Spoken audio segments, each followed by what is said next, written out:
اس مقام پر ہوتے ہوئے اپنی شکستہ حالت کے اندر اپنی ٹوٹی ہوئی پسلی کے ساتھ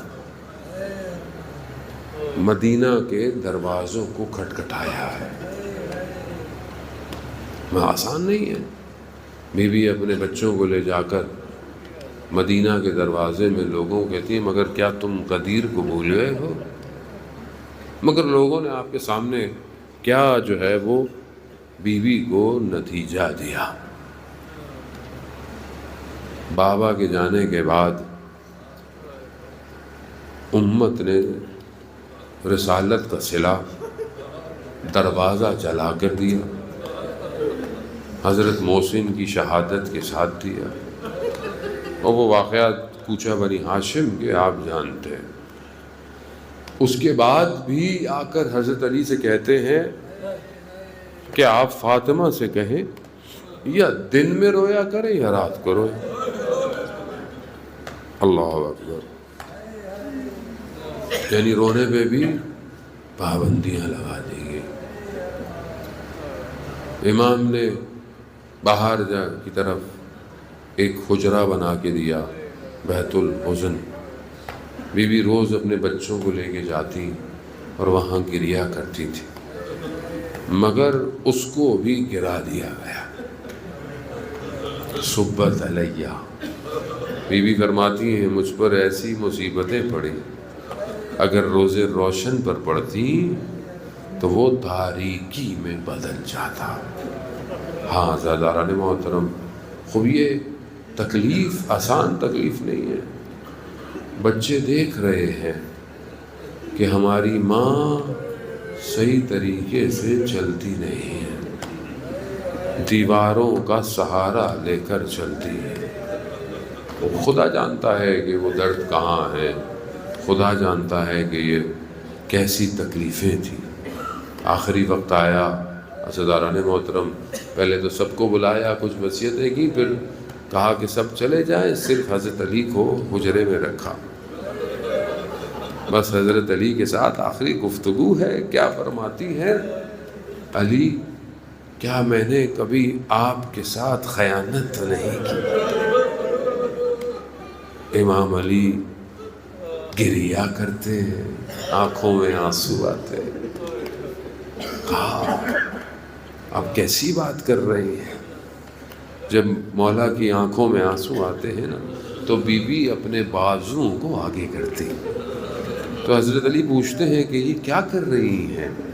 کہا میں نے بابا سے سنا ہے مظلوم کی آنکھوں کے آنسو زخموں کو شفا دیتے ہیں۔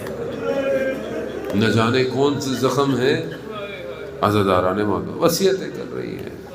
علی مجھے رات کی تاریکی میں غسل دینا، رات کو مجھے کفن دینا، مجھے رات کو دفنا دینا۔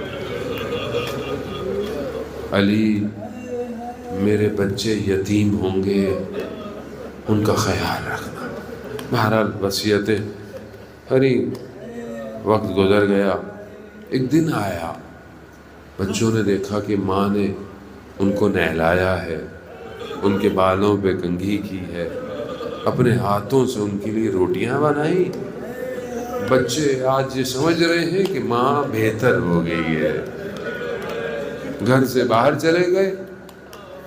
بیوی نے ام سلمہ سے کہا کہ میں ہوتاق میں جا رہی ہوں، مجھے آواز دینا، اگر میں جواب نہ دوں تو سمجھ لینا میں اپنے بابا کے پاس چلی گئی۔ بس عزیزان محترم بچے واپس آئے، بچوں نے پوچھا ماں کہاں سو رہی ہے؟ کہا یہ وقت ہماری ماں کے سونے کا نہیں ہے۔ مگر جیسے ہی بچوں کو پتہ چلا، بچے دوڑتے ہوئے مسجد کی طرف گئے اور بابا نے کہا کہ بابا اماں دنیا میں نہیں رہی۔ بس وہ علی کہ جو 2 انگلیوں سے خیبر کو اکھاڑنے والا ہو، جب اس نے یہ خبر سنی ہے تو کہتے ہیں چہرے کے بل زمین پر آئے۔ فاطمہ علی کے لیے کیا تھی یہ ہم نہیں جانتے، خود میرا مولا ارشاد فرماتے ہیں، کیا فرماتے ہیں کہ جب میں پریشان ہوتا تھا اور جیسے ہی میں فاطمہ کے چہرے کو دیکھتا تھا میرے سارے غم دور ہو جاتے۔ ہاں زاداران محترم، وہ مدینہ، وہ گھر کے اندر آہو بقا، بچوں کو میرے مولا کہتے ہیں کہ گریہ نہیں کرنا، کہیں مدینہ والوں کو پتہ نہ چل جائے۔ بچے اپنے دانتوں میں کپڑوں کو دبائے بیٹھے ہیں، امام غسل دے رہے ہیں، غسل دیتے دیتے اسی اثنا میں امام کی چیخ بلند ہوئی۔ امام سے پوچھا کہ آپ تو بچوں کو خاموش کر رہے تھے، آپ کیوں رو رہے ہیں؟ کہا فاطمہ نے اپنے کیسے کیسے زخم مجھ سے چھپائے ہوئے تھے۔ عزاداران محترم، غسل دیا گیا، کفن دیا گیا، آخری وقت دیدار آیا، بچے اپنی ماں سے لپٹ کر ایسا گریہ کر رہے ہیں کہ آواز آئی علی بچوں کو ہٹا لو، عرش پر کوہرام مچ رہا ہے۔ بچوں کو ہٹایا گیا، رات کی تاریکی میں چند لوگوں کے ساتھ میرے مولا بی بی کے جنازے کو لے کر جا رہے ہیں۔ قبر میں اتارا، قبر میں اتارتے وقت مولا رسول خدا سے مخاطب ہوئے، یا رسول اللہ، جو امانت آپ چھوڑ کر گئے تھے وہ امانت آپ کے حوالے کرنے آیا ہوں، مگر یا رسول اللہ جیسی چھوڑ کر گئے تھے ویسی امانت نہیں ہے۔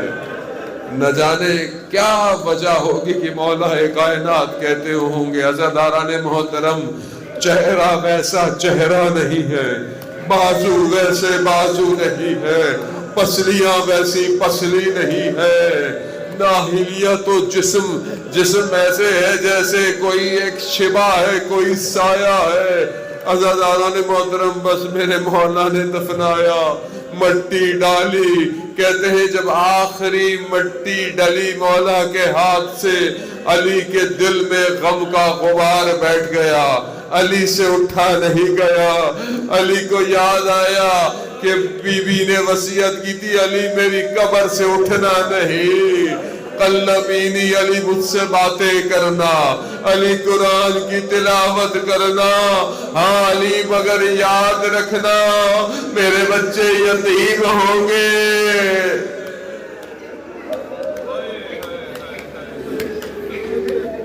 الا لعنت اللہ علی القوم الظالمین وسیعلم الذین ظلموا ای منقلب ینقلبون۔